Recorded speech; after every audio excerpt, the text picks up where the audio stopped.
tapi auranya berat, berat. Gue ngerasa kayak ada sesuatu yang perhatiin. Sekilas gue ngeliat ada sosok perempuan. Datanglah ke rumah ini. Kami menunggumu. Ada sesuatu yang narik tangan gue, kencang banget. Lepasin. Jangan ikut dia.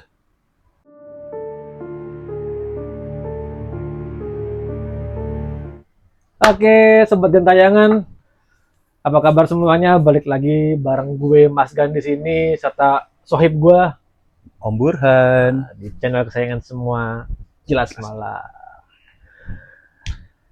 Oke, jadi Sobat, gimana tuh? kali ini kita bakal bacain cerita part 2 dari Sobat Gentayangan yang beliau ini sebenarnya udah sempet ngirim cerita kemarin di episode sebelumnya. Yang ini. Campers. Hah? Oh, Campers ya. Campers. Gue dengernya Hampers. Maklum mau Natal. Hampers ngirim cerita gimana nih? Ada aja. Ada kita ngirim hampers. Oke, jadi si Mas Brian ini lagi pengalaman berikutnya tuh lagi di daerah Toraja, Sulawesi. Lagi-lagi pengalaman beliau ketika lagi liputan ya. Udah lagi liputan di daerah Toraja nih, keren nih Toraja nih, gokil. Campers nih. Ini belum pernah gue denger nih cerita-cerita di daerah Sulawesi nih. Tapi memang kalau campers kayak gitu tuh pasti banyak cerita-cerita ya kan, kita suka visit ke daerah mana. Pasti. Ini aja cerita kedua nih si Mas Brian nih. Makanya stok cerita horornya banyak berarti Mas Brian nih. Penasaran kan? Tonton terus sampai habis ya. Nah, buat kalian juga nih ya yang belum subscribe channel kita ya kan, biar nggak ketinggalan video baru dari Kilas Malam. Betul. Sama jangan lupa di like, komen, dan share kalau kamu suka sama konten kita.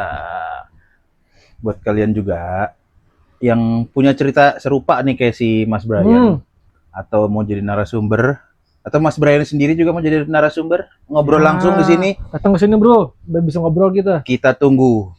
Bisa follow sosmed kita ya. Kita ada Instagram, ada TikTok di kilasmalam.official.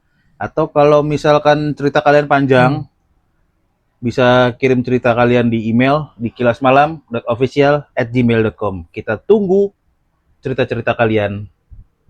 Thank you. Atau kalau misalkan kalian capek ngetik, bisa voice note. Oh iya. Kan boleh juga. Teknologi kan dicanggih kan? Ya betul. Daripada capek ngetik, sok mangga dikirim voice note-nya. Oke?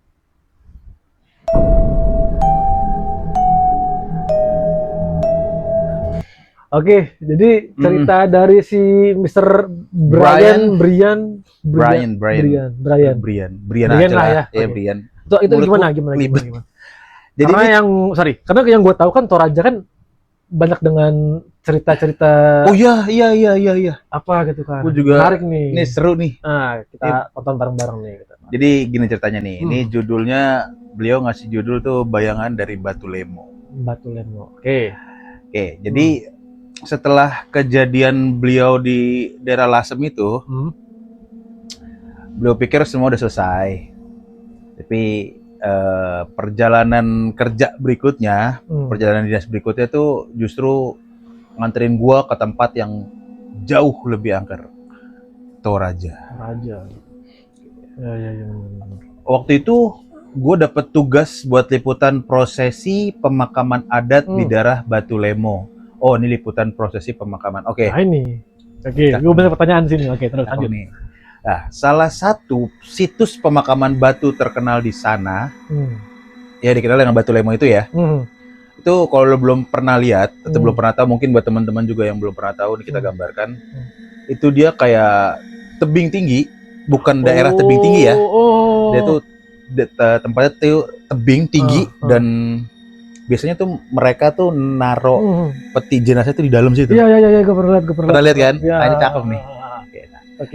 Batu Lemo itu emang kayak tebing tinggi dengan banyak lubang di dindingnya, tempat meletakkan jenazah disemayamkan bersama patung kayu mereka. Namanya itu Tahu-Tahu.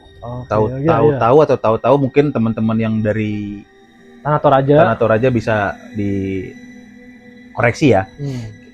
Pemandangan itu indah. Emang cakep sih kalau gue lihat itu ya. Tapi auranya berat. Kayak setiap tiupan angin tuh bawa bisikan dari masa lalu. Kita sampai di lokasi sekitar jam 12 siang. Langit cerah, tapi entah kenapa hawanya tetap dingin. Gue mulai ambil beberapa stock shot buat kebutuhan visual. Tebing batu, patung-patung tahu-tahu tadi, sama ya stock shot beberapa warga-warga yang lagi bersiap buat ritual. Dan suasana sekitar lah. Semuanya berjalan normal. Tapi dari awal gue ngerasa kayak ada sesuatu yang perhatiin. Lo tau kan kayak perasaan kayak lo lagi diintip. Tapi ya lo nengok gak ada siapa-siapa. Gak kayak diperhatiin ya? Ya, kayak diperhatiin. Gue cuek aja. Namanya juga kerja di lokasi mistis, pasti auranya beda. Berani ya? Iya. Tapi makin lama, makin sering gue liat bayangan-bayangan di sudut mata. Kayak seseorang lewat, padahal gak ada siapa-siapa. Nah, waktu itu gue sempet nyetel kamera di tripod. Lalu ya ngecek angle sampai mundur-mundur dikit lah biar angle-nya dapet gitu kan. Nah, pas gue lagi liat ke layar, sekilas gue ngeliat ada sosok perempuan berdiri di belakang salah satu lubang batu di tebing. Oh, berarti on cam-nya? Iya, kayaknya on cam nih. Apalagi dia lagi ngecek, pas dia lagi ngecek angle kali ya, ngeset itu segala macam mungkin ya.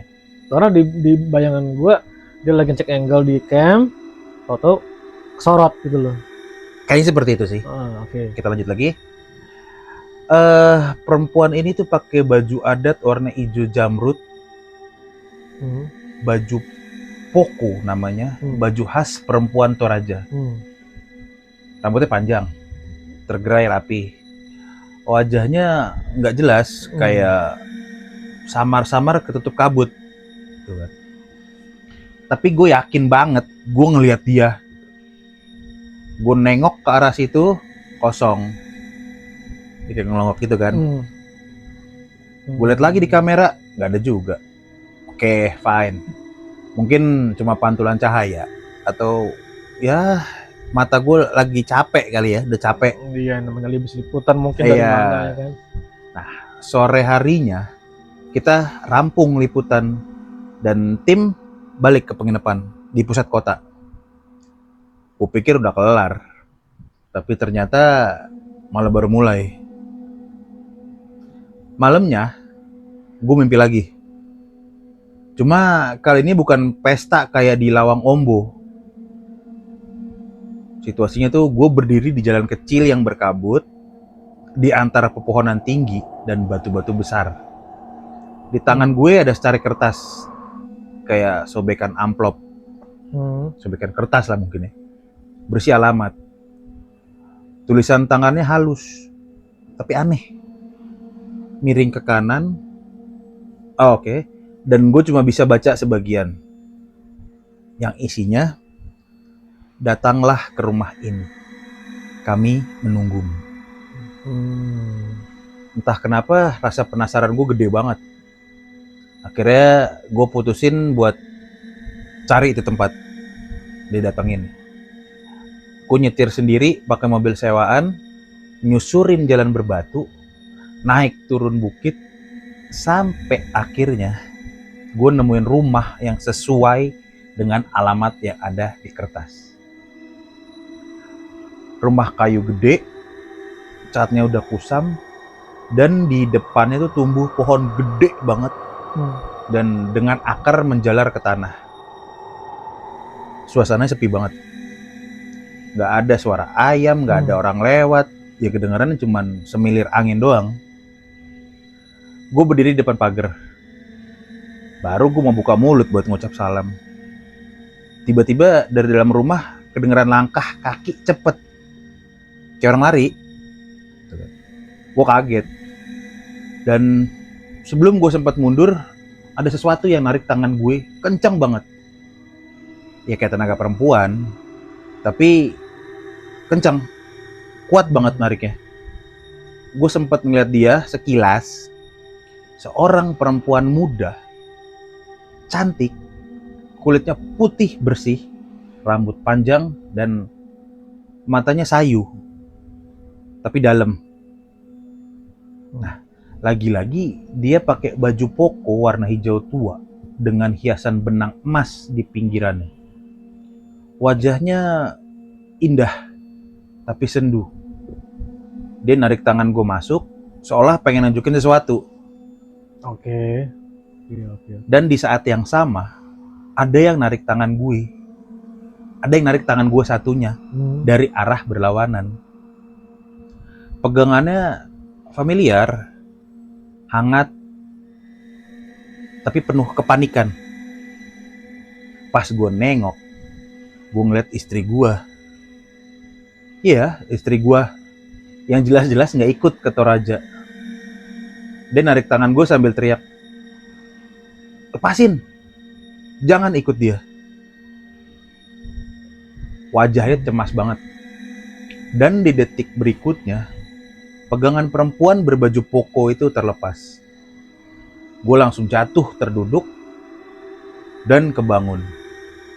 Keringat dingin, napas berat, dan jam dinding di kamar nunjukin pukul 3:15. Suara jangkrik di luar kayak abis reda semua. Gue duduk lama, masih bingung antara itu mimpi atau sesuatu yang lain. Besok paginya, waktu tim sarapan bareng, gue cerita ke salah satu kru lokal yang orang sana.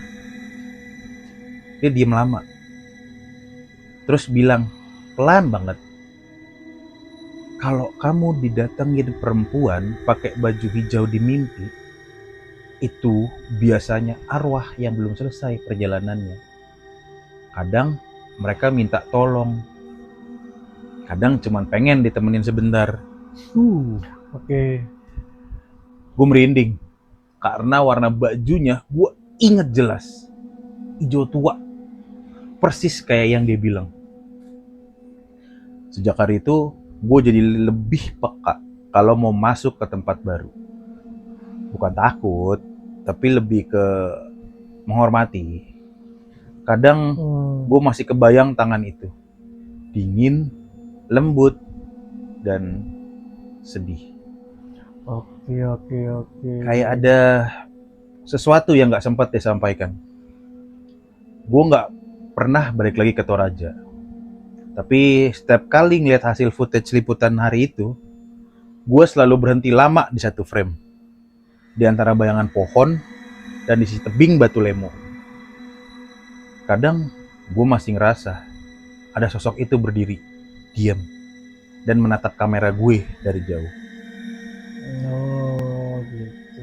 Sekian cerita dari gue, Mas Gan dan Om Burhan. Terima kasih banget udah mau bacain cerita kedua gue kali ini. Semoga kisah ini bisa menghibur malam sobat gentayangan di luar sana. Oke, atur nuhun, atuh Mas Mang Brian, atuh atur nuhun atunya. Oke, jadi kayak ini ya, kayak dia diajak ke alam lain. Jadi seperti kayak diculik lah semacam itu ya. Iya, kayak mau diculik, kayak mau diajak lah, mau diajak gitu. Karena gue pernah denger ya, tapi ini lagi-lagi ya, ini correct me if I'm wrong, nah namanya juga ini mulut ke mulut ya gitu kan. Katanya memang kalau ada sampai orang yang kayak gitu ya, konon kabarnya jangan dibalik ya, konon kabarnya jangan dibalik. Kabarnya konon sukmanya itu diculik, tanda kutip ya, diambil sehingga mereka katanya yang mengalami hal itu kayak orang linglung.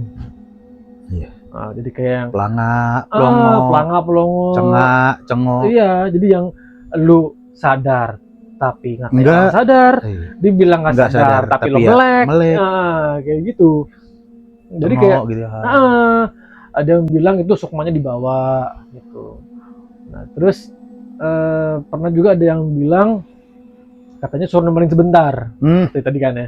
Sebentar. Nah, terkadang itu sebentarnya di sana itu bisa berhari-hari atau mungkin berminggu, bertahun, berbulan di rela kita. Iya, itu. Karena memang sebentarnya mereka kan ya mungkin seharinya mereka bisa 10 hari, 20 harinya kita gitu kan. Karena kan kayak beberapa cerita ya, kayak yang pernah mungkin Om Burhan atau mungkin teman-teman di luar sana seperti tayangan yang pernah tahu ada cerita yang anaknya diculik kolong wewe bel lah gitu kan. Dia bilang, "Iya, aku diajak main. Tapi cuma sebentar kok. Cuman diajak apa gitu kan." Nah, ternyata tahu-taunya udah berhari-hari ya kan. "Kamu sebentar gimana? Wong katanya kamu hilang itu udah hampir seminggu." Gitu kan. "Enggak kok, cuma sebentar kok." Ya kayak gitu bro. Takutnya kan sebentar di sana ternyata begitu gitu. Dan ini juga ada tambahan ya, ada info tambahan dari ceritanya si Mas Brian ini. Paginya ketika setelah kejadian itu yang dia ngeliat si cewek perempuan berbaju hijau itu, si Mas Brian ini nelpon bininya, istrinya. Nah, ketika si Mas Brian ini nelpon bininya ceritain pengalaman begini, istrinya itu juga mimpiin hal yang sama dengan apa yang dialamin si Mas Brian, gitu kan. Nah, pas bangun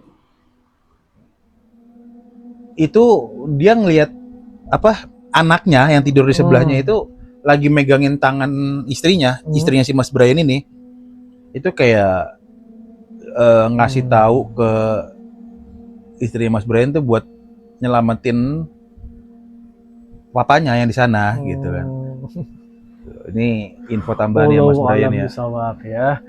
Tapi yang jelas ya, untuk para laki-laki di luar sana ya, termasuk saya pribadi sama Om Burhan. Eka mah cowok.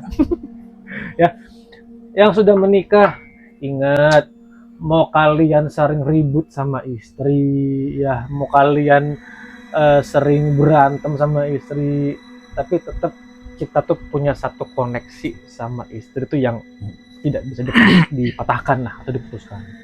Ya, jadi kalau somehow tiba-tiba istri lo kok bisa tahu sih gue begini, kok bisa tahu begitu sih, ya ini salah satu contohnya Mas Brian. Ya kan, terpisah jarak jauh, yang satu di mana, yang satu di mana, tahu-tahu dia bisa ngimpi hal yang sama seakan-akan bahwa dia lagi nyelamatin suaminya.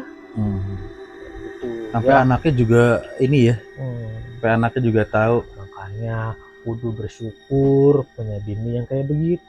Syukur. Bukan. Tapi ini cerita Mas Brian ini di Toraja. Aduh, gue secara pribadi pengen banget sebenarnya ngelihat tadi itu makam yang di itu ya. Tebing itu keren banget sih. Gue penasaran banget. Nama upacaranya kalau nggak salah Mak Nene atau Mak Nene kalau nggak salah itu. Kalau nggak salah ya. Yang tahu. Itu loh. Lo tau nggak sih yang upacara ngegantiin baju? Oh itu bukan. Beda ya? Sama, cuman yang gue tahu kalau upacara mereka gantiin baju si jasadnya itu bukan ketika mau dikuburkan, itu sudah beberapa waktu setelah dikuburkan mereka bakal ngegantiin, jadi ada waktunya gitu loh.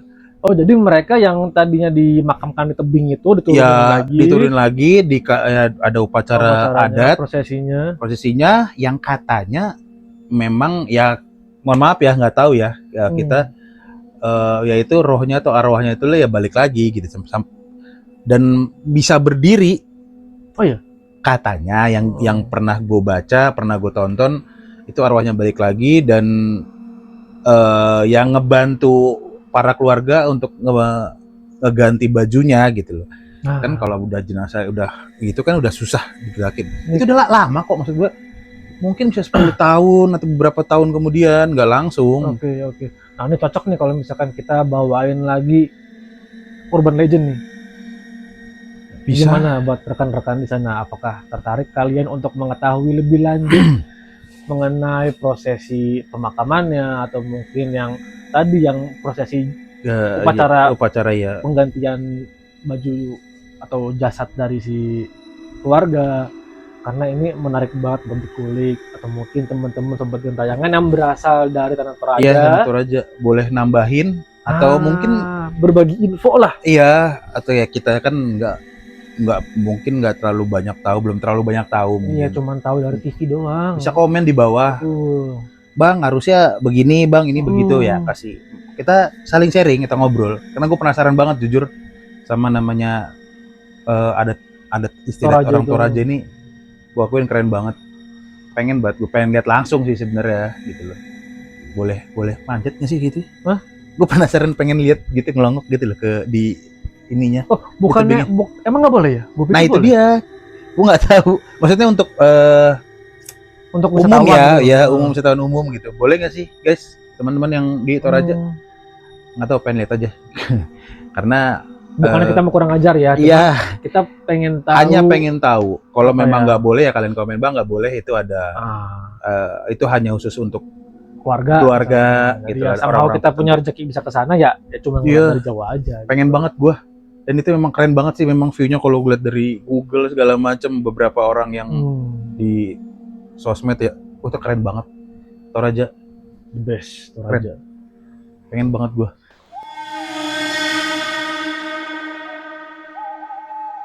Oke, sekali lagi terima kasih banget buat Kang Brian ya, Mas Brian atau siapapun lah kalian namanya.